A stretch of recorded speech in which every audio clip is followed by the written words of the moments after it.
Coucou, on se retrouve aujourd'hui pour une vidéo un petit peu particulière puisque j'ai besoin de votre aide. Donc c'est parti, on y va. Je me suis sortie de ma palle des petits livres que j'aimerais bien lire rapidement parce qu'ils sont courts, mais je n'arrive pas à choisir. Donc je me suis dit, comme je n'arrive pas à choisir, que de toute façon pour cette semaine j'ai déjà des lectures en cours, je peux me permettre de sortir cette vidéo aujourd'hui, vous montrer les petits livres que j'aimerais lire et vous faire voter lesquels vous intéressent le plus, desquels vous aimeriez avoir un avis rapidement. Donc je me suis sorti 8 livres. J'aimerais bien lire, dans tous les cas que je compte lire rapidement, mais vous savez bien, comme toujours, que quand je dis que j'aimerais les lire rapidement, le problème c'est que j'aimerais lire tous mes livres rapidement, et qu'à un moment c'est pas possible. Donc je vais vous faire voter pour les 2 livres que vous aimeriez que je sorte le plus rapidement possible, et je pense que je les lirai la semaine prochaine ou la dernière semaine de mai, mais je vous en reparlerai assez prochainement, en sachant que ce sont que des livres courts, donc idéalement j'aimerais bien tous les sortir sur cette fin de mois, mais encore une fois, parfois il y a ce qu'on aimerait et la réalité, et ça ne coïncide pas toujours très bien. Donc je vous montre ça tout de suite. Premier livre que j'aimerais sortir, 2 raisons à ça. D'une part, j'ai adoré le premier tome. Deuxièmement, c'est une duologie, donc je terminerai une saga.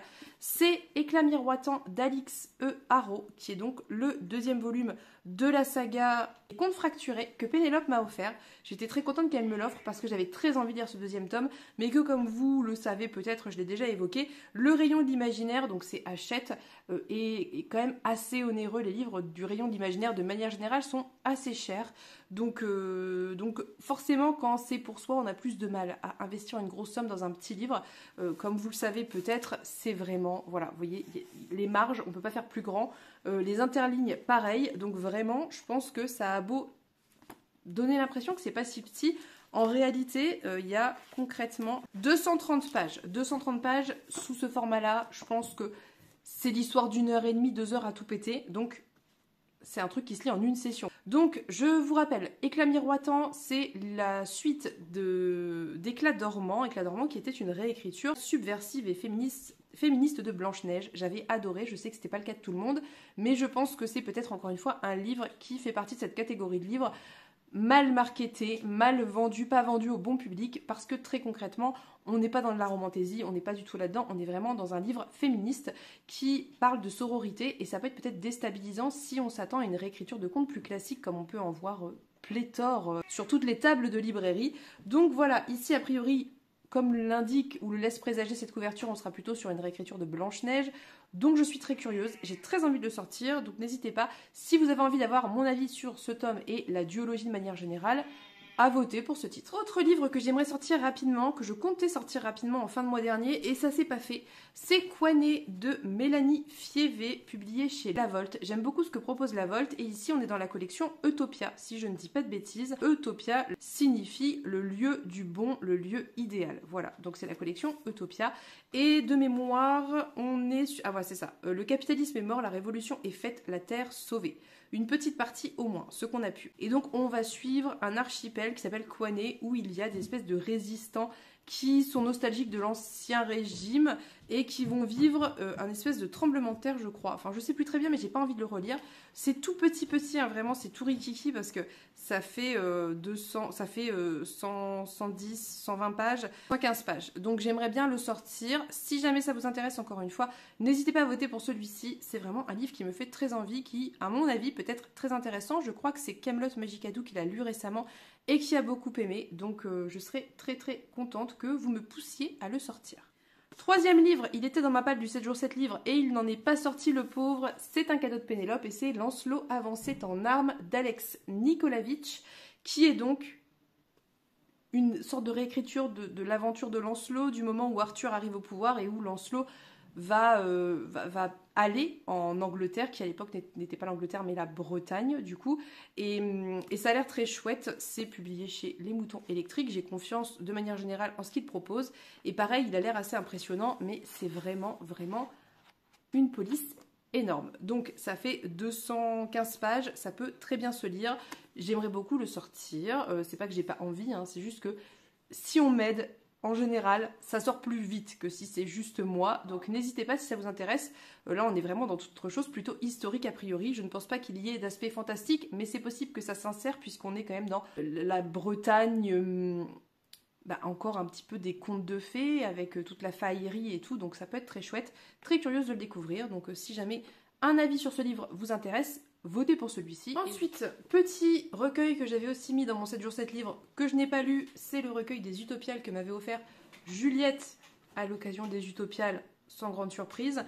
C'était un recueil autour du terme des transmissions avec un certain nombre d'écrits de différentes autoristes qui me fait très envie. Je crois que Pénélope l'a lu, elle en avait fait de très chouettes retours, donc pareil, ça me fait très envie. Alors évidemment, les recueils, malheureusement, de nouvelles ne passent jamais en priorité, mais c'est bien dommage parce que ça a l'air très chouette. Donc n'hésitez pas si vous trouvez que c'est intéressant, surtout qu'il y a quand même des autoristes que je connais et que j'aime beaucoup et d'autres que je serais très curieuse de découvrir. Voilà. Il me reste 4 livres à vous présenter. J'ai toujours dans ma palle et depuis maintenant un certain temps puisque je l'avais acheté à sa sortie, L'Humanité Femme de Johanna Russ, qui n'est pas si petit, mais il fait moins de 250 pages. Ah non, il fait un petit peu plus, il fait 260, mais honnêtement, je pense que ça peut se lire pas trop mal. C'est quand même assez, vous voyez, assez aéré. Et donc ici, on était sur une planète où les hommes ont disparu il y a 1 millier d'années suite à une pandémie. Et donc on est entre femmes, mais on est aussi dans une espèce de multiverse où il y a la Terre telle qu'on la connaît, je pense, quelque chose comme ça. Et du coup, voilà, avec le sexisme et le patriarcat, etc. Donc, a priori, c'est plein d'humour, c'est assez décalé, ça a l'air très chouette, ça me rend très très curieuse. Je pense que c'est un texte qui n'est pas tout récent. 75, voilà, donc c'est vraiment pas tout récent, mais ça peut être très chouette et très intéressant. Et je pense que ça fait partie un peu de ces textes de science-fiction oubliés par l'histoire, entre guillemets, parce que écrit par une femme et abordant des thématiques peut-être qui n'étaient pas très populaires il y a maintenant un certain temps. Donc pareil, ça me fait très envie. Livre suivant, encore un cadeau de Pénélope. Vous allez voir que les derniers livres sont tous des cadeaux de Pénélope. Je fais pas spécialement traiter les cadeaux de Pénélope, hein. C'est juste qu'elle m'en fait beaucoup, donc forcément, voilà. C'est Le Fort intérieur et la sorcière de l'île Moufle de Stella Benson, qui a l'air d'être une espèce de cosy fantasy avant l'heure. Ça a l'air très chouette. C'est paru en 1919, donc c'est vraiment assez ancien, et c'est une sorte, d'ailleurs c'est écrit, de Mary Poppins pour adultes avant l'heure, qui anticipe le ton comique et léger que la fantasy connaîtra bien des décennies plus tard, notamment avec Pratchett. Donc c'est a priori très moderne et c'est vraiment pas très gros, très honnêtement. 270 pages, mais encore une fois, aéré avec des illustrations, enfin voilà. Donc je pense que ça peut très très très bien passer. Et honnêtement, ça me rend très curieuse. C'est publié chez Calidor. J'aime beaucoup ce que propose Calidor, c'est toujours très très joli. Et lui, ça faisait hyper longtemps qu'il me faisait envie. Pénélope me l'a pris et j'aimerais bien le sortir, donc n'hésitez pas, si celui-ci vous tente ou si un retour sur ça vous tente, à voter pour celui-là. Ensuite, encore un cadeau de Pénélope, comme je vous l'ai dit, c'est Jusque dans la terre de Sue Rainford. Pourquoi j'aimerais le sortir? Parce que prochainement, un ouvrage de Sue Rainford va paraître, encore une fois, aux Forges de Vulcain, qui a l'air très chouette. Donc j'aimerais bien lire le précédent pour me faire un avis sur le style d'écriture et si ça me plaît. Là, on est sur du moins de 200 pages, non, un petit peu plus de 200 pages, mais pareil, vraiment très très aéré avec une police d'écriture assez grande. Et là on est sur une espèce d'histoire d'amour entre une jeune fille qui vit dans une clairière en bordure de forêt, voilà, un petit peu éloignée du reste du village, et un jeune homme qui, je ne sais plus, mais bref, peu importe, toujours est-il que c'est une espèce de romance, mais a priori assez glauque. Je pense qu'il y a un côté un peu fantastique ou horrifique, je sais pas trop. Ça a l'air vraiment très chouette, c'est très inspirant, ça me fait très envie.